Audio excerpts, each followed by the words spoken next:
Do I even have to ask you who's your prediction for this matchup? My prediction is Stephano for this match. Knew it. Knew it. Stephano's ZVP is outrageous. Yes.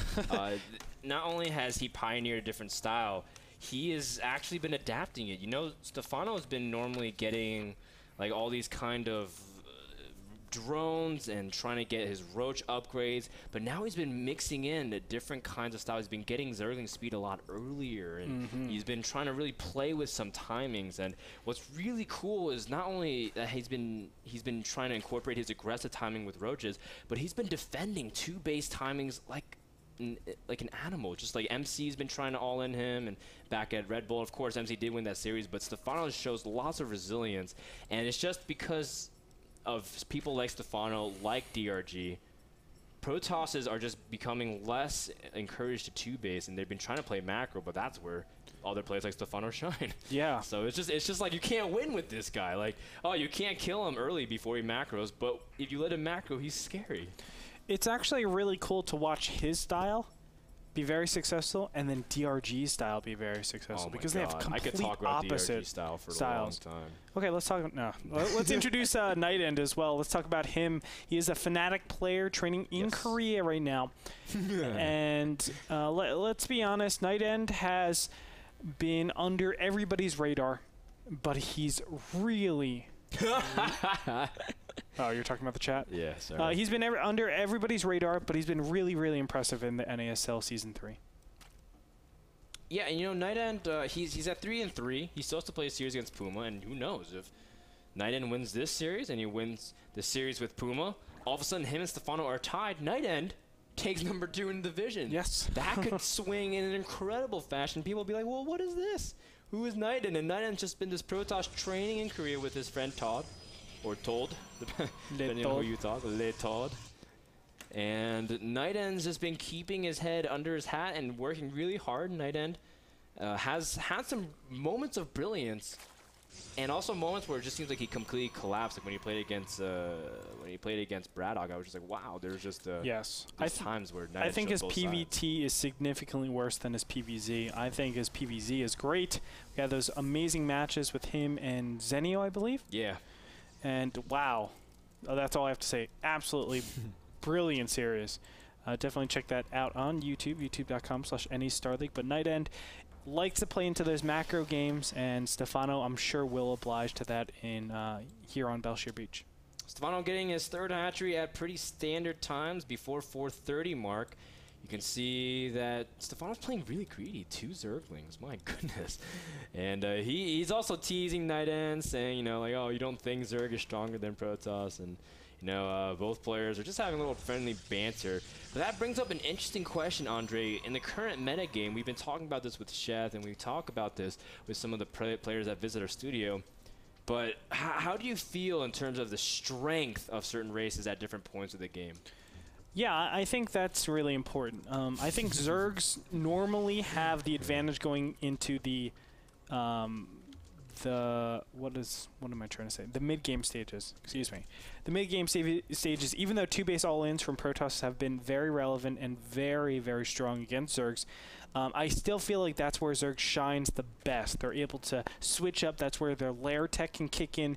It's the roaches into mutas or vice versa, or Zerglings into mutas and vice versa. And that's the style that I really like to see. And just stressing the Protoss as much as possible. That's the stage where I think Zergs need to actually accomplish something, get an advantage economically, whether it be composition, something or another. They need to get ahead, because the end game stage where Protoss has Colossus, High Templars, Archons, and the Mothership is one of the hardest stages, I think, for Zerg, even though they have, you know, not Motherships, Broodlords and Infestors. Just the correct control and compositions and little strategies that you can do with War Prisms can always outposition the Zerg. You see Stephano just droning out very calmly, getting gas at 6 minutes, very standard. Yeah. Now, Stephano's been trying to delay his Roach Warren. Normally, you would see him go for it around the 6:45 mark, but he's been flirting with just playing a little bit greedier. You can see getting it at 7 minutes. So, Stephano has been trying to really sneak in just a little bit extra to catch ahead, and that's kind of cool because, again, that's just Stephano playing with his own builds. Yeah, I think it's because this Overlord is beautiful. It sees not only the forge, but it also sees the robotics facility. That gives them the indication to actually tech the lair before anything else. But Ferdinand, you know, I gave my spiel about it. What do you think about PvZ in this current metagame and where they're strong? I think what's so interesting is that because 2 bases haven't been working, you know, there's been people trying to experiment with 8 gates, with, you know, immortal timings. Red made a huge tweet about, you know, how just immortal timings every single time, but even those are starting to fall out of favor slowly unless you're playing on a map like Metropolis. And so Protoss has been trying to go for a fast third around 8.5 minutes, 9 minutes in the game. And as a result, it's been really stretching themselves out thin. I feel like that's making themselves almost too vulnerable because already Zerg's allowed to drone up. Stephano's already at 65. And he still has a little bit of room to sneak in a couple more drones because Warp Gate is just finishing. So you can see that even though Stephano is playing pretty greedy, he still has even a little bit more room to be greedy. Oh, yeah. And NightEnD hasn't even tried to move out to take a 3rd base yet. I mean, if you want to, you can go up to a full 90 drones. That's the maximum amount of drones that you can off of 3 bases. And then start making units. I don't think we'll see that. He needs to make some units right now. But just the fact of the matter is, he's up to 65 harvesters. Yeah. He's been able to do that easily. He hasn't been harassed at all. He's up to 4 gases right now.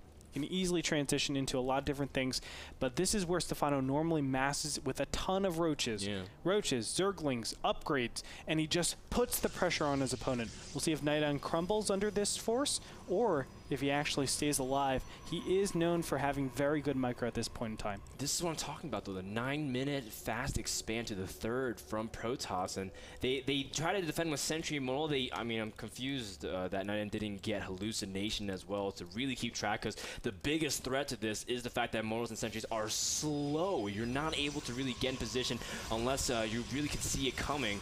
And so you can see NightEnd's already trying to get into the position to defend his 3rd, but one Immortal's already out of... out there. Okay, no, just kidding. He got him together. That could have been really bad. Ooh. But this timing from Stephano could be really devastating. Look, he's trying to go from 3 different avenues, and NightEnD might have a hard time defending on 3 different fronts. Look at this. 2 Immortals on the right-hand side are going to get picked off here. But in the meantime, those roaches are actually segmented off. Very nice job so far by NightEnD. I can't believe he actually was able to defend against that.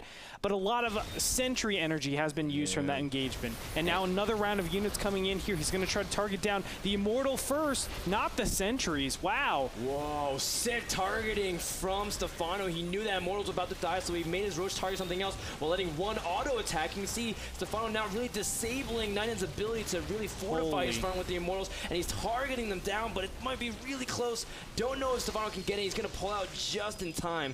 Stephano does have more reinforcements on the way, intent on breaking this 3rd, and we've seen it countless times. If Stephano can disable this 3rd, then Protoss will be completely stifled in the mid-game. And shutting down the sentry energy is so vital. NightEnD is Immortal also trying to get into the battle, and it's coming down to the last few units, but the last Immortal will drop other than this reinforcement point.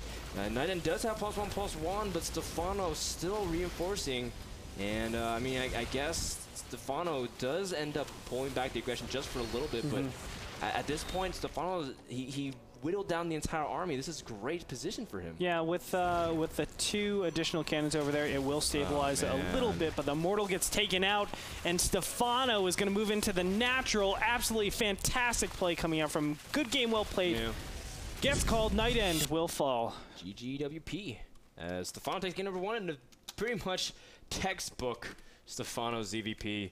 If there's any game that I can ever summarize about how Stephano executes and plays, it's pretty much that game. Yeah. And everyone's like, oh, how does Stephano play? Well, just show him that game. Yeah, it's just pretty standard, right? Like, it's Roach Zergling, Roach Zergling pressure, and he just gets stuff done with it when other Zerg players are just like, I don't know how you just did that. It brings up an interesting thing, though. Should Protoss be going for that faster? Well, I think it's a map-dependent thing. But also, I think, again, if you go for that, you need to get into the position, because like, NightEnD was able to really micro well in such small packs of units. Immortals are so effective in small packs, and that's so NightEnD was really able to capitalize on that. But more importantly, I think if he was able to catch the sight of the roaches, he'd be able to set up with his Immortals, knows which avenues to shut down, protect the ramp, make sure they can't run by, and protect his 3rd. And if Protoss gets his 3rd, while Stephano's still on 65 drones and no real tech, then all of a sudden the game's a lot different, and that's how people have been defending against this style. Yeah, one way he can actually mind game his opponent is to actually push out to the Zelnaga tower and just sit there a little bit. And Stephano will normally take about 30 seconds to actually adjust and say, is this an all-in or not? And once he realizes that it's not an all-in, well, those 30 seconds actually let you get that cannon up or let you get sentries in positions. So just these little alterations to NightEnd's build, I think, would have allowed him to stabilize a little bit. Doesn't mean he would have won there, just stayed alive and gone a little bit further into Belcher Beach. Could have been a different game, but until then, we want to thank our sponsors, iBuyPower, for that game number 1 on Belcher Beach. And pretty much check them out, iBuyPower.com. They sponsored MLG, they sponsored us here. Guys, we'll be back with game number 2 between NightEnD and Stephano. Don't go anywhere. Another game when we return.